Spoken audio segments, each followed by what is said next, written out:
Bem, a aula de hoje eu queria traçar grandes marcos, na verdade seria uma macro história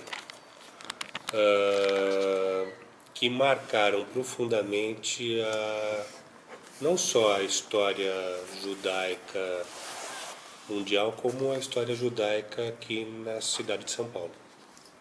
Tá? Eu quero começar isso na partida da Palestina. Em 1947, a gente teve uma série de encontros, manifestações e organização de grupos de apoio em prol da partilha da Palestina. Tudo por conta, inclusive, da grande comoção que foi a Shoah, né, os milhões e milhões de mortos nos campos de concentração, nos campos de extermínio nazistas na Europa, e também pelo grande número de... como é que seria o nome em português? De... Simpatizantes? Não, daqueles judeus que estavam em Refugiados. trânsito, que não é bem refugiados, né? Eles não, Expatriados. expatriados, não tinham mais para onde voltar. Alguns até tentaram voltar para suas cidades de origem, mas o clima era péssimo. E estavam vivendo em acampamentos, né? Vivendo em acampamentos. Uma pressão muito grande. Por conta dessa pressão, inclusive, que o Reino Unido colocou em votação, né? Colocou a questão da Palestina para ser discutida na ONU. Porque o conflito já tinha se estabelecido de tal forma que eles achavam que não tinham condição alguma de resolver. A proposta britânica era de um país só para árabes e judeus. Não existia uma outra proposta que não fosse essa por parte dos britânicos nesse momento. Óbvio, porque no xadrez que eles desenvolviam na região, era uma grande potência ainda, mesmo depois do final da Segunda Guerra. Ainda tinha um grande poder da Jordânia, no Iraque e no Egito. Bem, para que desagradar tantos milhões de árabes para agradar um punhado de judeus, né? Não era, digamos assim, um negócio vantajoso em termos diplomáticos. Mas, ao mesmo tempo, dada a comoção da Shoah e toda aquela complicação do pós-guerra, o Reino Unido resolveu, obviamente, colocar aquilo em votação. Então, não vamos resolver isso sozinhos. Estamos tentando há tantos anos e não conseguimos resolver, né? Então, vou entregar para a ONU.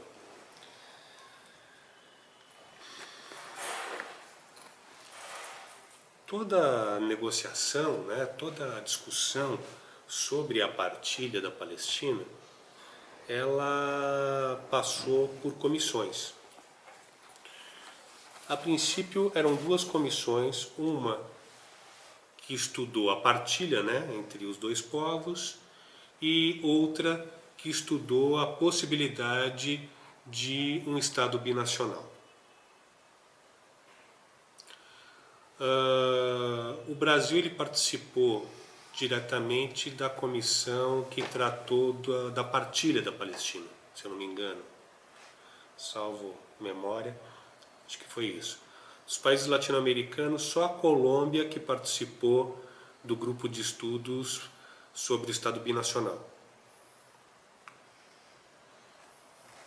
Bem, Todos nós mais ou menos sabemos que o Oswaldo Aranha foi presidente dessa sessão extraordinária, né?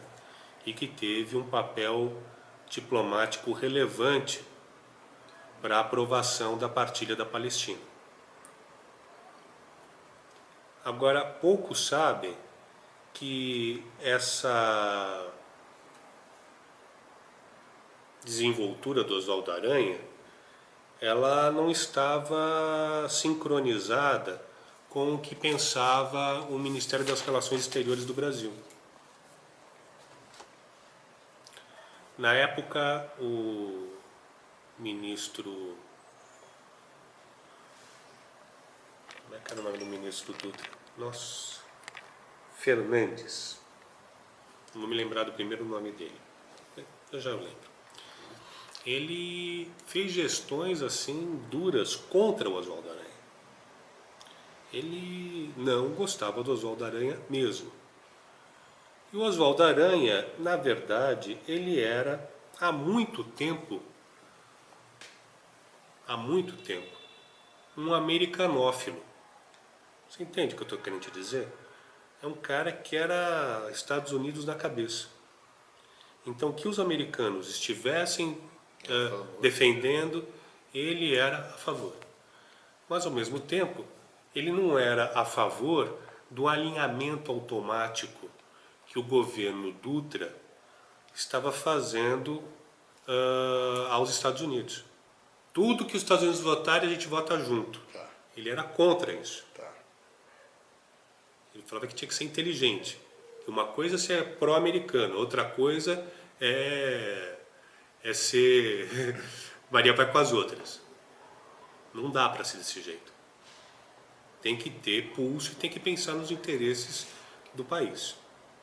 Bem, o maior interesse do país naquele momento era a Comissão de Assuntos Econômicos da ONU e não a Comissão Extraordinária para discutir a Palestina.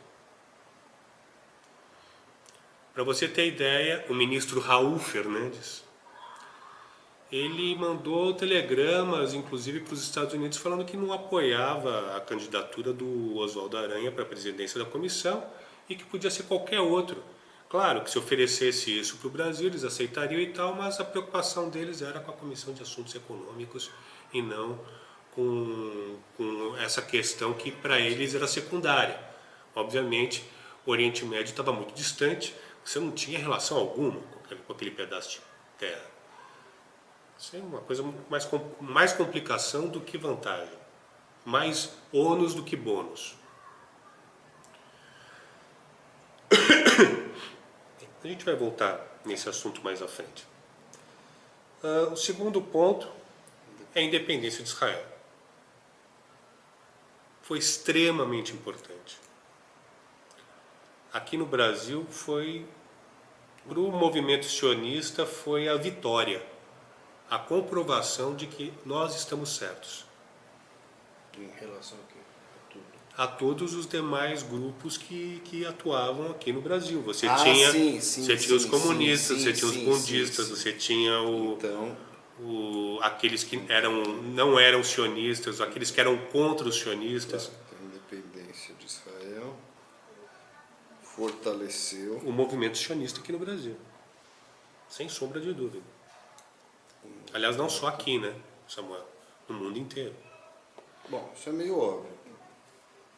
Mas, não, o que eu tô querendo... Não, é que a ideia que normalmente as pessoas fazem é que o movimento sionista sempre foi hegemônico. E não é verdade. Ah, não, isso sem dúvida. Isso Não era. não, claro. Não era. Inclusive até hoje.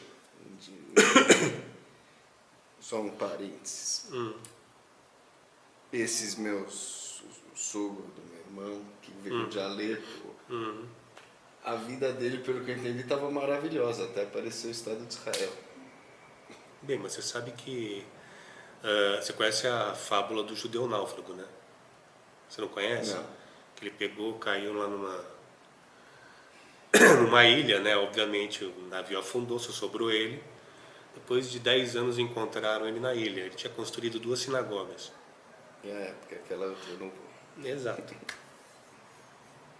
Tem que ser do contra. Claro. Você encontra 2 judeus, você tem 3 partidos e um deles é anarquista. Não, mas o sionismo, na verdade, não era, como você falou, não era um movimento hegemônico. Inclusive, os religiosos, os reformistas, eles não eram sionistas. De jeito nenhum. Isso daí Não, começa... inclusive até hoje em dia, agora eu já Não estou falando nem dos extremistas. Não é dos hereges, ele está falando dos reformistas. nem dos reformistas. desculpe. Os reformistas também não é. Porque os extremistas até hoje, né? Mas os reformistas eles estão sempre fazendo... Só quando o Messias voltar. Isso. Os reformistas estão sempre fazendo congressos, né? E mudando, se reposicionando. Mas a questão aí ela tem uma explicação, Samuel. Principalmente na Europa Ocidental, você teve toda uma discussão, teve toda uma progressão, uma luta tremenda pela autonomia, não, pela... Como é que é? Qual é o termo? Que o judeu pode ser igual aos outros. Tá? Se você quer ser igual aos outros e você quer ser sionista, você quer ter um país para você, mas você é francês ou você é judeu? Você é inglês ou você é judeu? Você é alemão ou você é era judeu? mais forte que os alemães, né? Os alemães era muito mais pesado, porque o nacionalismo alemão, assim como do leste europeu, ele tem uma base, vamos dizer assim, tribal, étnica, que é diferente do republicanismo francês, por exemplo. Basta você nascer na França para você ser francês. Começou com Mendelssohn, não é isso? Mendelssohn é um. Agora, para você ter uma ele ideia. acabou se assimilando, né? Sim, para você ter uma ideia. Na Alemanha, mesmo você nascendo lá, você tem cidadania alemã, mas nem todos vão te chamar de alemão. Muita gente vai falar que você não é alemão.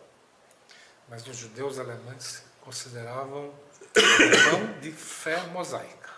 Exatamente, assim como os é franceses. Né? Que é diferente. Assim como os franceses, Fazer parte de um povo. desde o tempo da liberação com Napoleão, Sim. a mesma coisa. Aliás, todo esse movimento começou com Napoleão, né? Napoleão foi um cara muito esperto, né? Que quebrou as barreiras do gueto, né? Quebrou as barreiras do gueto. Ele tinha, nesse aspecto, uma visão mais abrangente do que os jacobinos, eu diria. Sabe? Ele tinha uma visão muito mais abrangente. Assim, não é só liberté, égalité, fraternité para os franceses, é para todo mundo. A expansão da Revolução Francesa, dos ideais da Revolução Francesa, eles tinham que extrapolar os limites da França, senão eles não iriam ser vitoriosos, segundo Napoleão. Ele foi mais Trotsky, menos Stalin, vamos dizer. Estou forçando a barra, mas... né? Estou forçando a barra, mas é para espalhar mesmo os ideais e não circunscrevê-los num espaço geográfico único. Bem, qual o papel do Brasil, né?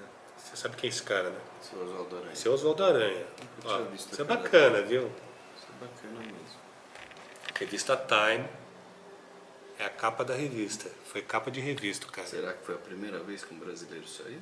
Muito provavelmente. Não sei se... Vai saber se o Getúlio não tinha saído antes.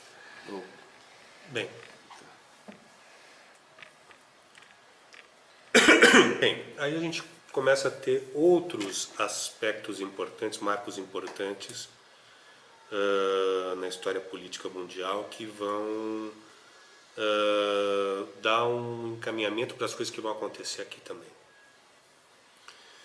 Você começa, depois da Segunda Guerra, um congelamento, vamos dizer assim, das relações entre os Estados Unidos e a União Soviética, que é o início da Guerra Fria. Tá? Então, a partir da década de 50, você já considera que começa a Guerra Fria, que vai com períodos difíceis e mais fáceis e tal, vai caminhando até a queda do Muro de Berlim e o desmantelamento da União Soviética. Tá? Tem? Posso pedir uma? Claro. Quando você tossir, você dá uns 2 minutinhos antes de começar a falar, porque aí eu corto depois na edição. Tá bom. Tá? Bem, então nós temos em 1951, como exemplo, o processo Slansky na Tchecoslováquia, que, como eu já falei na aula passada, foi extremamente importante para o abastecimento de armamentos do exército israelense na Guerra de Independência, 1948-49. Se não fossem as armas que vinham da Tchecoslováquia, a coisa ia ficar muito feia para o lado israelense, muito mesmo. E é interessante que lá que pegou bem pesado. O Slansky era um aparatic, né, do partido, era um funcionário do Partido Comunista, era extremamente importante, e foi acusado de sionismo, trotskismo, cosmopolitismo, tudo que você pode imaginar. E claro, ele era antissoviético, anticomunista, era contra a revolução proletária. Tudo isso travestindo um antissemitismo assim atroz, que dentro da União Soviética começou a agraçar mesmo. Começou, na verdade, na década de 30, com os expurgos de Moscou em 35, 36, 37, e foi se expandindo até a Tchecoslováquia, a Hungria, a Polônia, enfim. Os judeus, antes camaradas, agora deixaram de ser camaradas para serem sionistas e adeptos da contra-revolução.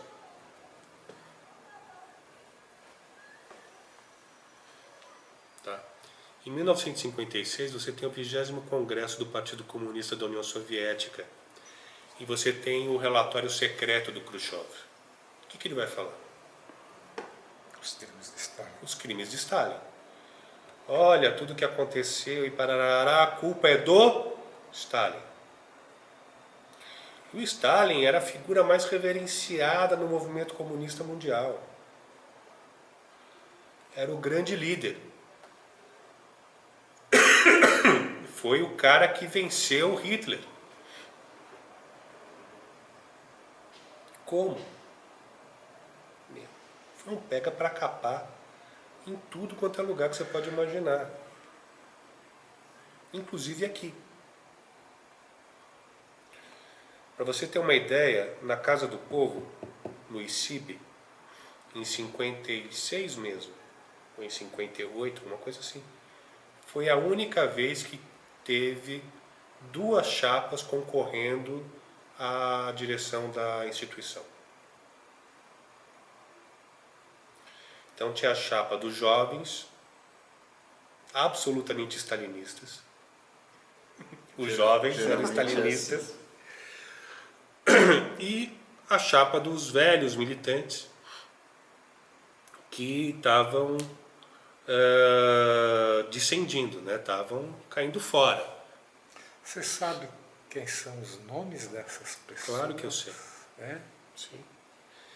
Na chapa dos velhos, vamos dizer assim, estava Godel Kohn, Isaac Naspitz e Companhia Limitada. Tem um monte de gente.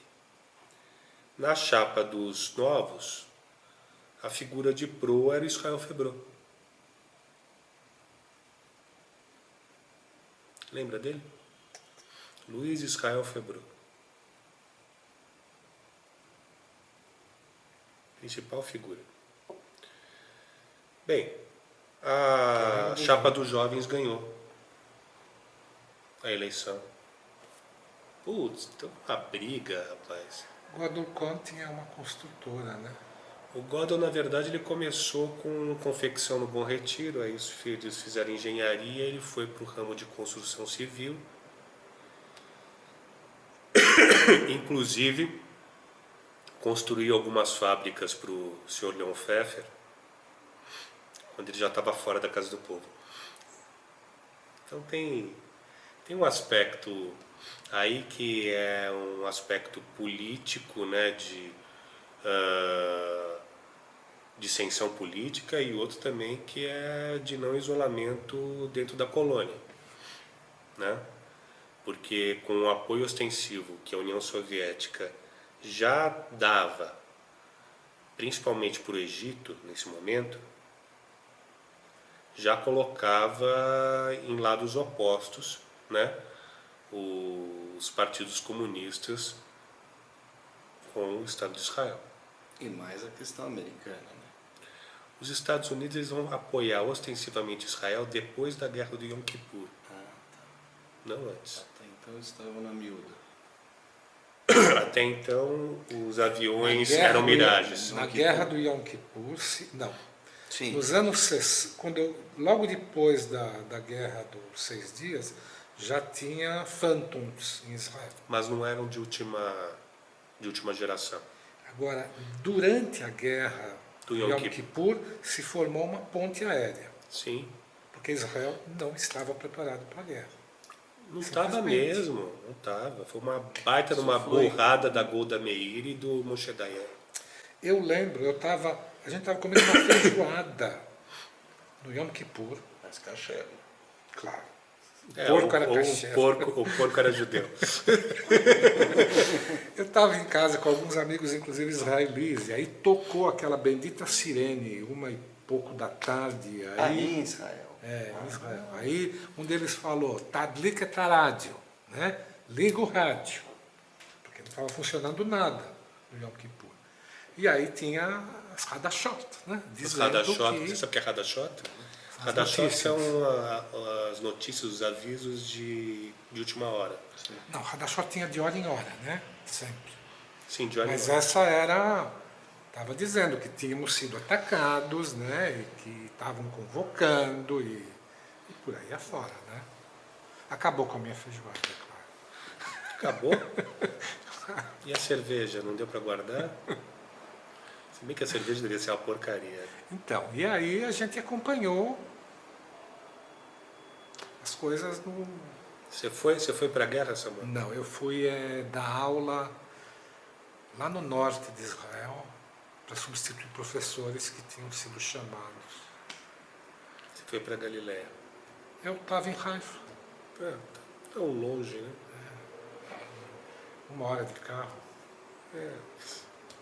Pegou lá o Mas Subaru. era próximo da fronteira. Pegou o do Líbano. Subaru. Não, tinha um Fusca. Fusca? Não, a fronteira do Líbano não teve nada. Então, era próximo da fronteira do Líbano. Lembro que a gente ficou num puta de um hotel que tinha lá. Não lembro direito a cidade, sabe? Sim. Esqueci o nome da cidade. Se você falasse também não ia ajudar em nada. Depois disso a gente foi para Naharia, e depois foi para o Bet Sefer do Tel Aviv. E aí, quando acabou a guerra, eu fui contratado para ser moré de física no Bet Sefer do Tel Aviv. Que bom. Aí ficou por lá. Fiquei por lá, isso foi em 73, né? Uhum. 1 ano, 1 ano e meio. Em 75 eu voltei para cá. Bem, parênteses, isso eu vou cortar. Não, mas é interessante. Não, A gente eu acho que é interessante.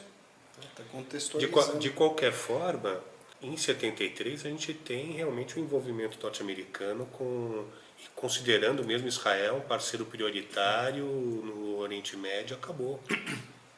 Até então você tinha a França como aliado estratégico, como foi em 56, na campanha do Sinai. Mas na campanha de Sinai, França e Inglaterra participaram ativamente. Mas foi um acordo. Né? Foi um acordo. Foi uma provocação para desestabilizar o Nasser.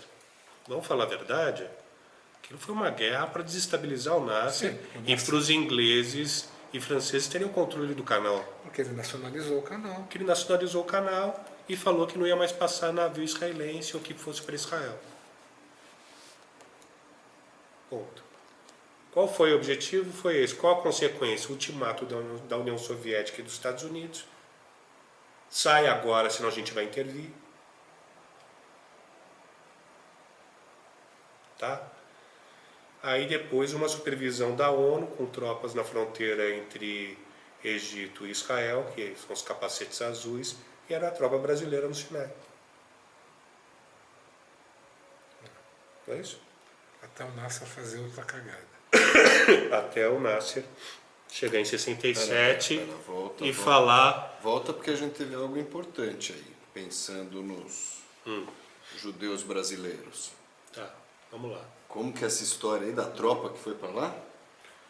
Pois é, teve a tropa O exército brasileiro mandou mandou um efetivo. mandou efetivo para ficar ali na fronteira entre Israel e Egito. Eles ficaram até Pela 67, pela ONU. Assim como estão no como Haiti. juízes. Assim como estão no Haiti. Tá?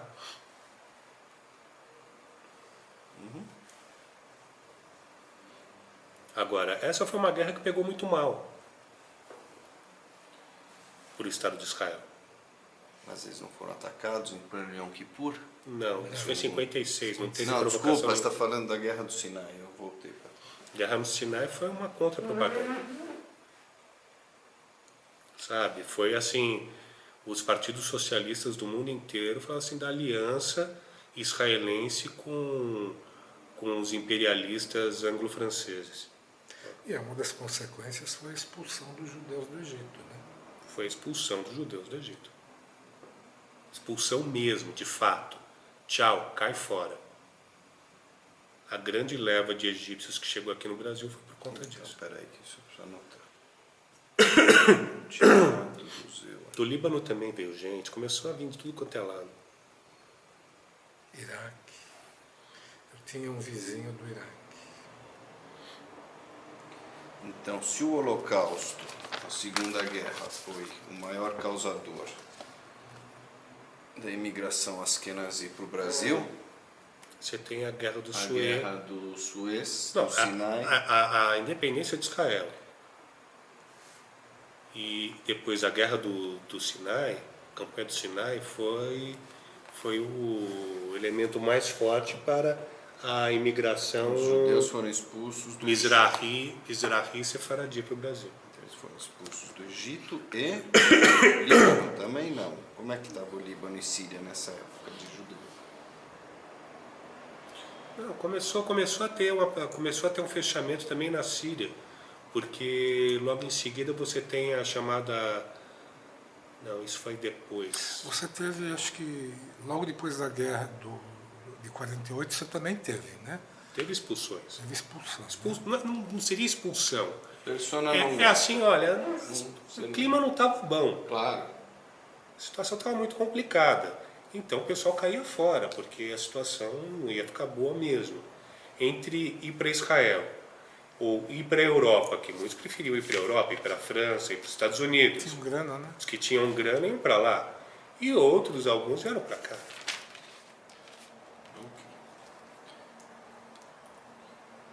Bem,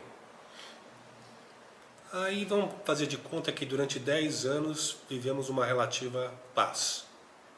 Um armistício sossegado. Não, mas como que isso...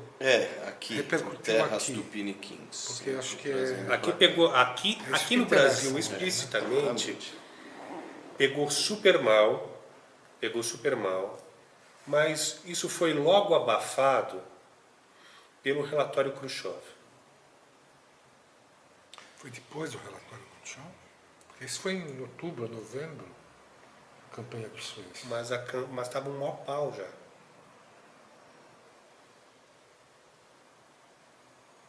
Estava um maior pau.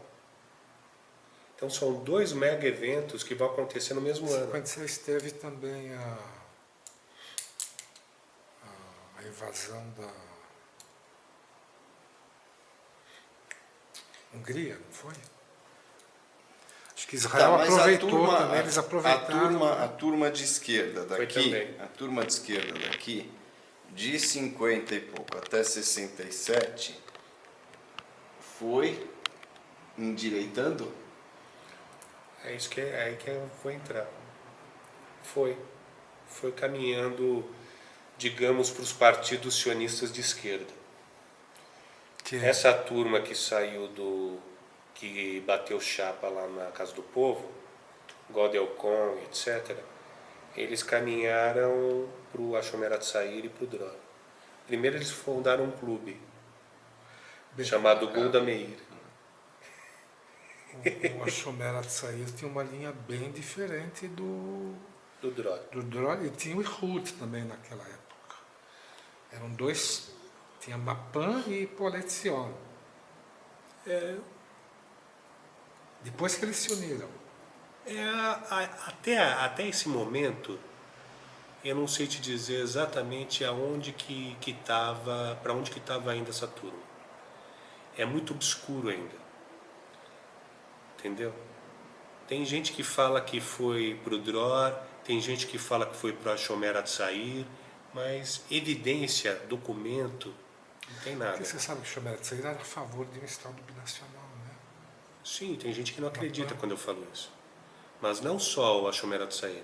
Você sabe que o Ben Gurion e o Yitzhak Ben Tzvi, o segundo presidente de Israel, eles publicaram em 1929, alguma coisa assim, um documento caminhando para isso, falando que os palestinos eram legítimos herdeiros da tribo de Judá. Eram aqueles que tinham ficado. O Shlomo Sand fala isso também, O Shlomo Sand fala isso. na invenção do povo judeu. Que você agora eu vou ter que ler, já é o segundo que fala. Eu já contei Ele fala exatamente. Você conta ele pela internet, tá fácil. Tá fácil. Tá fácil. Muito. Eu prefiro ler em papel. Não. Não, você compra livro pela internet, e papel. entrega em casa. Sai mais barato. Leva 2 dias. Sim. Eu comprei hoje. Pela Livraria Cultura. Não, necessariamente, pela que tiver mais barato. Pela que tiver mais barato. Eu não sei, porque eu sempre gostar muito de comprar dos meus primos. Bem, esta aqui é uma foto clássica, né? É o Moshe Dayan, o Rabin, entrando na cidade velha de Jerusalém. Aqui atrás é a porta de Yafo. Não é isso? Acho que é. É a porta de Yafo. Eu reconheço aqui como sendo a porta de Yafo. Não é?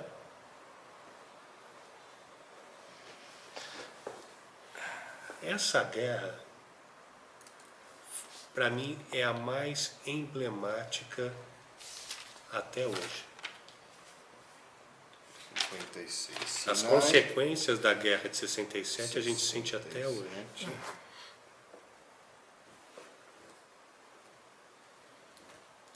Aí é que a gente tem a exacerbação ou a radicalização da direita israelense e a conquista de voto por parte deles. Começa a conquistar voto. Os religiosos em Israel começaram a ficar doidos também, no aspecto assim, olha, agora a gente conquistou Jerusalém, agora a gente conquistou... A conquista de Jerusalém foi em 67. Foi. Agora a gente Me conquistou... refresca, desculpa, o básico da Guerra dos 6 Dias. Ela começou... Bem, a provocação. Né? Aquela guerra de atrito, né? Então eram os fedaíns que atravessavam a fronteira, principalmente em Gaza, e atacavam os kibbutzim e outros postos de fronteira. Era coisa pequena, não era nenhum nada, pelo contrário.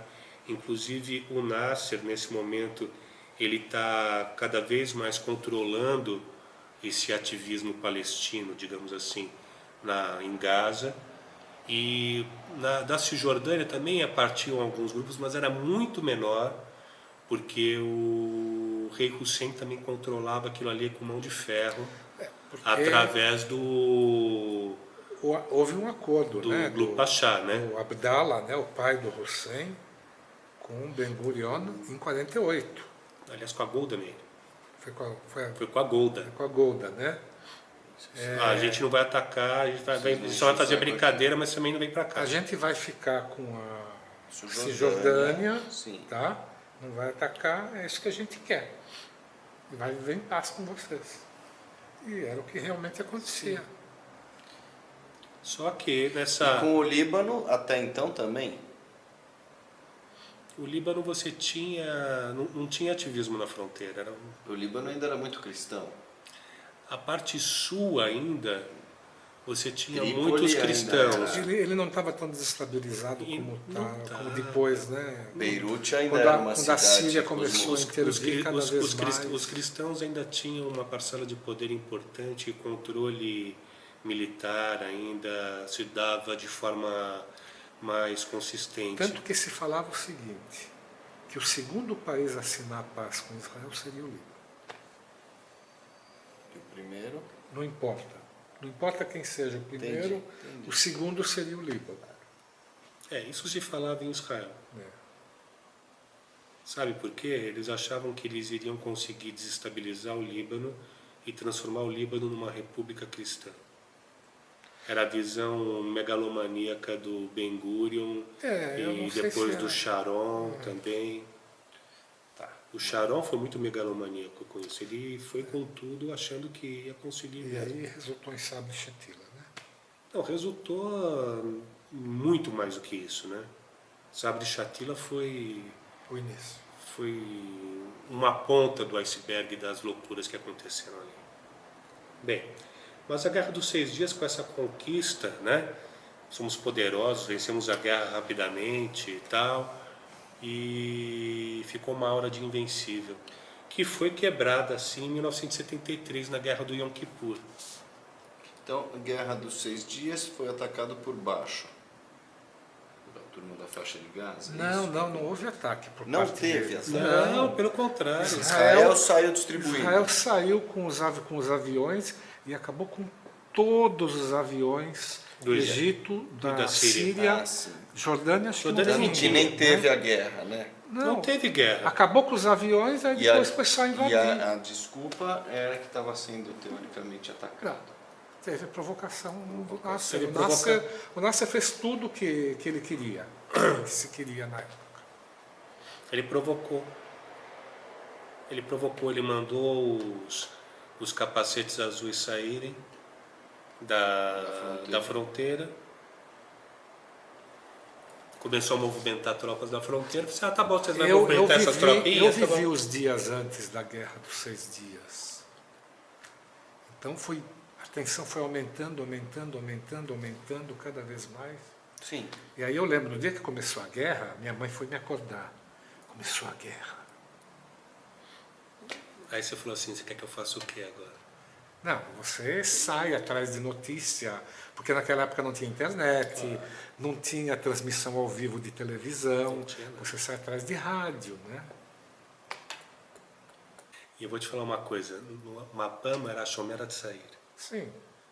Mapai era a Drora. Minto, Mapai era Politzion. E Hud. E o Politzion era o Drora. Eu sei porque eu fui do Drora. Sim. E não era Politzion, era Link Politzion. Só um detalhe. Você sabe o que é Link? Politzion. Link Politzion. Link é esquerda. Em Yiddish. Em Yiddish. Eu fiquei 2 anos no Dror, 62 e 64. Em 64 eu fui para o IME. Então você não conheceu o Bernardo Que Bernardo. Simerink, Dov Samir? Dov Samir, de nome. Mas Dov Samir... É de antes, é da década de 50. Não, eu conheci o Dov Samir quando ele veio uma vez aqui para o Brasil. Foi dar uma conferência na PUC. Aí começou a fazer asbará. Sabe o que é asbará? Asbará é propaganda. Propaganda. Exercício de propaganda, coisa que para cônsul, embaixador gosta de fazer, sabe? Fazer propaganda de Israel. Israel é tudo bom, tudo bacana, tal. Mas ele se apresentando como acadêmico, né? Ele tinha sido orientando do Kissinger. Aí depois que ele fez todas aquelas baradas dele, eu peguei... abriu para perguntas, falou assim, bem, quando é que vai começar a tua exposição de verdade agora? Que até agora você só fez as baratas, até agora você só fez propaganda. E os problemas que tem Israel hoje? Você não vai falar? Não, não tem problema. Não?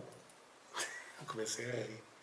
Isso foi numa sala grandona que tinha lá, acho que era a sala 322, 302, uma coisa assim. Comecei a rir. Isso Isso parecia... foi quando? Isso foi... década de 90.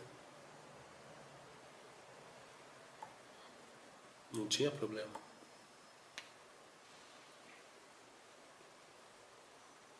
Israel só tem problema. É a pergunta que o Truman fez pro Ben Gurion. Ben Gurion não, pro Weizmann. Olha, Estados Unidos é rico em petróleo, nisso, naquilo, naquilo outro. A Austrália é rica nisso, a África do Sul é rica em ouro. Se eu queria... Israel é rico em quê? Aí o Weizmann, problemas.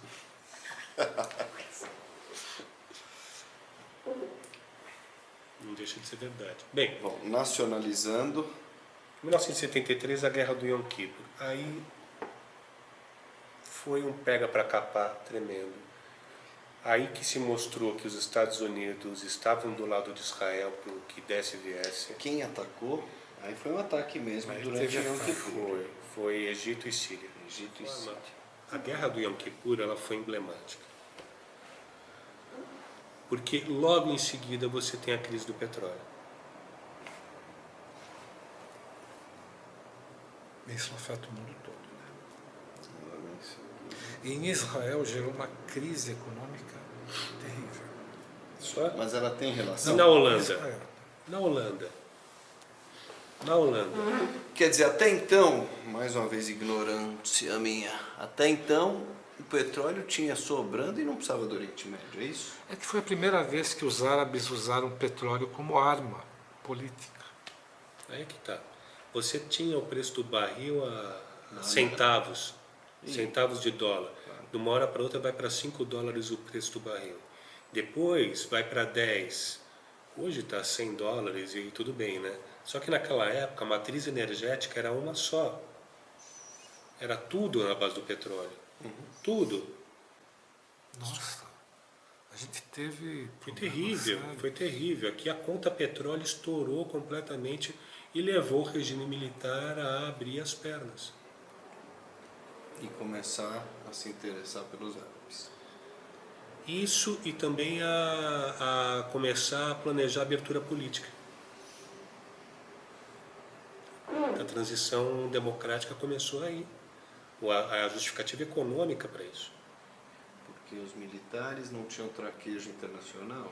Não, porque o modelo econômico fundiu. O modelo econômico travou nas 4 rodas. Como é que você vai continuar com o modelo econômico travado? Você já está no regime de exceção, de censura, e além de tudo você não dá, como é que se fala, você não dá perspectiva econômica, aí você não tem apoio nenhum. Em 73 era uma época ainda do Médici, né? Sim, mas isso só começa em 74, bem. A conta veio bater na porta em 74. Foi com a posse do Geisel. O Geisel estava puto com o Delfim Neto. Não podia ver o Delfim Neto, mas nem pintado de ouro. Porque o Delfim Neto era tudo aquilo que ele gostaria de fazer, mas que não podia mais fazer, porque ele fez tudo no período do Médici. Mas Delfim continuou como ministro, Não, senhor. não? Foi para a Embaixada da França. Na época do Geisel. Depois ele voltou. Voltou com Figueiredo. Ele voltou com Figueiredo primeiro no Ministério da Agricultura. Isso. Aí a gente dizia que ele controlava o preço do abacaxi. É, que na verdade ele queria uma fazenda. Mas é uma loucura. Reis Veloso foi... O Reis que- Veloso era da Planejamento. Fazenda, minto, da Fazenda, e o Simonsen, minto, o Reis Veloso era do Planejamento e o Simonsen era da Fazenda. E o Reis Veloso fazia o que os militares queriam e o Simonsen ficava chupando o dedo. Esses pormenores econômicos são importantes para poder avaliar a questão da transição política. Mas como isso afetava os judeus? Pois do é. Bom Retiro. Aí é que tá. Quantos foram para a clandestinidade? A porrada. Quantos morreram? Pô, Quantos foram para Israel? muita gente fugiu para Israel. O Gershon Knisper é um. Então, O esse é um Gershon tema Knisper, ele interessante. sempre viveu entre Não, Haifa ele- e São Paulo. Ele tá? se mandou nessa época. Mandou. Ele se mandou depois do golpe, ele se mandou, foi pedir auxílio para Deus e o mundo, foi bater na porta do consulado, da embaixada, do Escambau para ir embora. Porque ele ia ser preso. Então nós vamos chegar no regime militar, que é essa época. No regime militar, qual foi a influência dessa... Alinhamento brasileiro com os países árabes. Não, sim, sem dúvida. Primeira mas... coisa. Tá. Para quê? Garantir abastecimento de petróleo. O maior expoente disso é o voto na ONU, né? Sionismo igual racismo. Isso foi em 75. 75. No mesmo ano da morte do Vlado. O Vlado é o expoente da não participação na luta armada. É a resistência dentro da legalidade. Você precisa me mandar o teu TCC. Tá? TCC é o caraca. TCC é sobre a Casa do Povo. Eu provei que a Casa do Povo ela tinha uma atividade política importante na cidade de São Paulo, principalmente nos momentos de fechamento político. Que quando você tinha abertura política, as pessoas iam atuar nas frentes legais. Quando você tinha um fechamento, eles voltavam para atuar dentro do ambiente fechado. Você entrevistou aí o pessoal da Casa do Povo? Todo mundo. Por isso que falam no nome, você sabe. Eu sei até quem comeu quem. Obviamente que aqui no Brasil você teve uma mobilização da Federação Israelita e das lideranças judaicas que foram lá ter com o Geisel, né? Que história é essa, né? De votar que o sionismo é igual a racismo, né? Mas não de uma maneira assim petulante, né? Foram bem mansos, né? E o Geisel falou assim, olha, aqui não é antissemitismo, não é nada disso, é uma questão para garantir o fornecimento de petróleo, só. Tem que ser pragmático. We don't care about you. Vocês podem me dar Couldn't care less, aliás. vocês podem me dar petróleo? Não, então Então não enche o saco. eu não encho o saco. Basicamente isso. E o desdobramento disso aqui foi muito louco. Porque... Estamos contextualizando. É anos 70, Sim. a turma começa a se dar bem, a se inserir os industriais. Não, o pessoal, olha... Já estava. O pessoal já estava bem. Já estava. Sabe, o pessoal já estava morando em Higienópolis, nos Sim, jardins, sim. tinha gente que viajava já 2 vezes por ano para a Europa e tudo mais. A questão é que ainda tinha muito judeu pobre. Sim, Ainda tem. Ainda tem. claro, que é o lado desconhecido da história. O que é interessante também é o apoio tremendo que grande parte do empresariado deu para o golpe militar de 64. E foi um apoio que começou muito antes do golpe. Começou com um complexo Ibis-Ibad. Instituto de Pesquisa Econômica e Social, e o IBAD, que era o aspecto, como é que eu posso dizer, era a ponta de lança política, né? Que era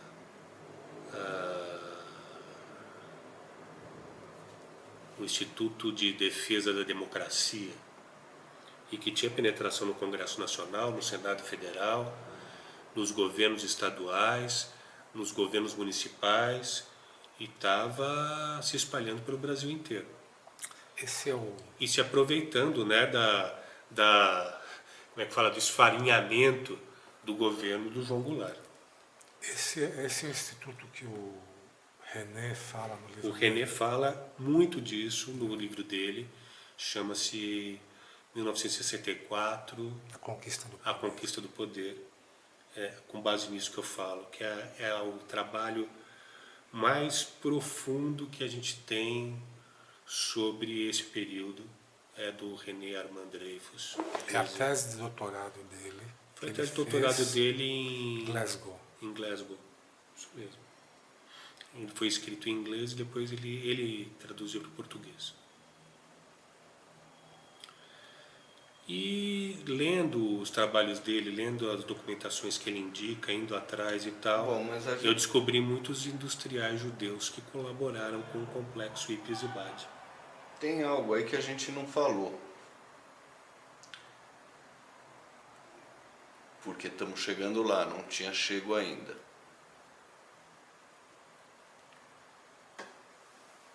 Não tinha nenhum rabino poderosão Não. até então. Então o primeiro foi o nosso amigo Henry. Não, você tinha rabinos importantes. Aqui em São Eu Paulo, você tinha o Pincus. O Pincus. Tinha o Wald, o Wald, Rabino Wald. Wald, E só. o Munkacherebe. O Muca Até Tchekebe não estava 63. mais.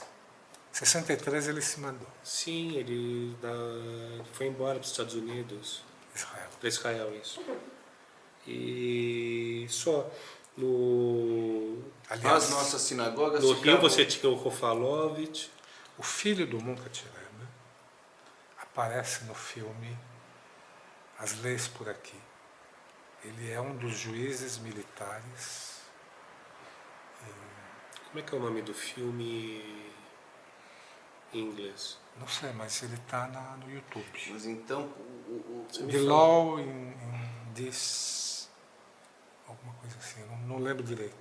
Mas Que é é a lei por sobre, aqui. que é sobre a ocupação e os chefes do Shin Bet. Não é. Esse é outro. Esse é The Gatekeepers. Gatekeepers. Esse daqui, na verdade, é sobre... Você podia mandar o link pra gente, né? eu mando. Por favor, né? Opa! Faz favor. Aliás, eu recebi o link das polacas. Eu preciso te mandar. Você não viu isso? Não, Eu também quero. Então eu vou dar. Vou mandar. legal. As polacas que a gente As escreveu polacas muito sobre... do Rio ou as polacas de São Paulo? Eu não assisti, eu recebi o link e não assisti. Eu acho que é porque do eu não tô Rio com o filme. um segundo. É do Rio. Mas acho que tem a ver com... eu não sei. É do Rio. É do Rio. As polacas de São Paulo, se bem que a pesquisa da Bia Kushner, ela engloba as duas, né? Ela pega de São Paulo e pega do Rio. Aliás, aqui em São Paulo parece até que era mais organizado, não sei. Não, acho que no Rio era bem... No Rio era mais? Tá, mas voltando para os nossos rabinos, até os anos 70, a preocupação deles era cuidar da sinagoga e da turminha lá. A dentro. questão Eles é... nunca- não, eles não, calma. Existia uma preocupação comunitária, assim, de preservação de identidade judaica, assim, de autopreservação, e sim, tinha. Só que dentro de uma tradição de uma minoria, e essa minoria é uma minoria que ela se submete a um poderoso. Então, se você for pensar naquele retrato de judeu da corte, vai mais ou menos por aí. Mas só que os judeus da corte aqui em São Paulo eram os grandes industriais, eram os big shots. Se o rabino ele se infiltrava, estava lá no meio, muito que bem. Se não, também Tá tudo bem. está tudo bem. O que acontece é o seguinte: o primeiro rabino que deu a cara para bater, que na verdade teve uma coragem tremenda, eu não sei até que ponto ele achou que ia ser menos perigoso do que na realidade foi, Foi o sogro. Mas isso também foi uma outra circunstância e a gente vai chegar lá. Tá. Porque isso é o tema da minha dissertação, então tem muita coisa para falar. Coisa pacas. Assim como poderia falar muito do Schreyer, assim como poderia falar muito sobre a Yara Yavelberg Seria interessante. e muitos outros. A Yara é uma figura impressionante.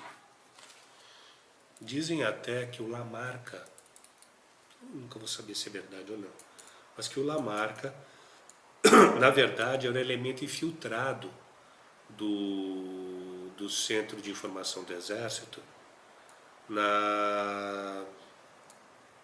ali era na VPR. E que a Yara que virou ele.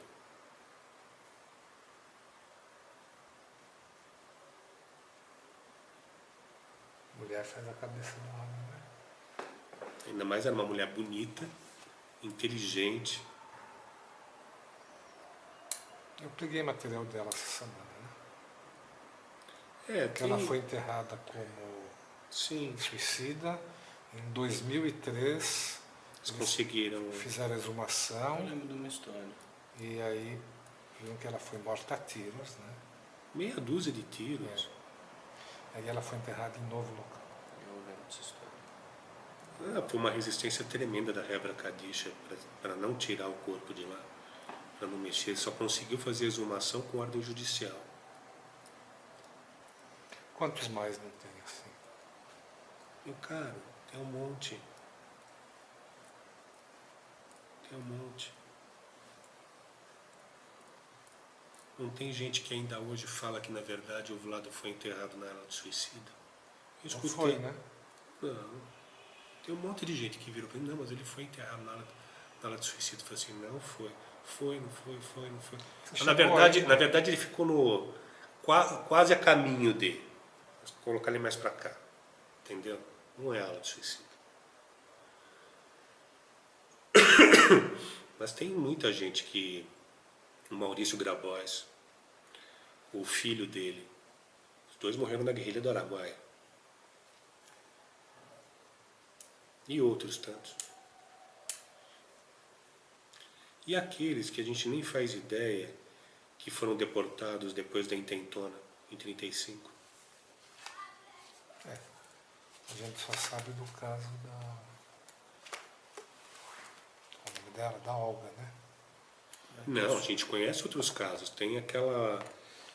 Ai, como é que é o nome dela? Agora eu esqueci completamente, mas tem uma outra que ela foi resgatada. Ela foi deportada, ela foi resgatada em Bordeaux, acho, na França, e hoje está nos Estados Unidos. Está viva ainda. E era do partido também. Ela foi resgatada pelo Socorro Vermelho Internacional. Como é que fala? Os estivadores franceses é que tiraram ela de dentro do navio. Era o que queriam fazer com a Olga. Só que o navio da Olga foi direto para a Alemanha. Direto, não fez nenhuma parada. A ordem era para seguir em frente, não parar. Eles queriam pegar ela de qualquer jeito, cara. Porque ela era do Partido Comunista, ela tinha aprontado bastante na Alemanha. Né? O quê? Ela libertou o Otto Bauer da cadeia. Ela entrou dentro da cadeia, que era um lugar assim inexpugnável, e resgatou o cara de lá de dentro. O cara era a liderança do Partido Comunista Alemão. Resgatou o cara de lá. Tanto que ela era, na verdade, a guarda-costas, né? Do Prestes? Do Prestes. Sim. Ela era, na verdade, ela era uma espartaquista, né? Vamos falar. Ela era de uma linha do partido que já tinha perdido espaço dentro da Internacional. Só que ela não tinha percebido isso. Que era a linha insurrecional revolucionária.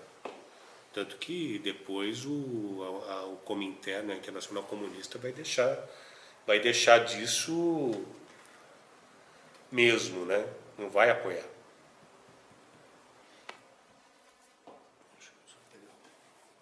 que a gente pode tomar uma água, um café agora, né? Será? 10 horas.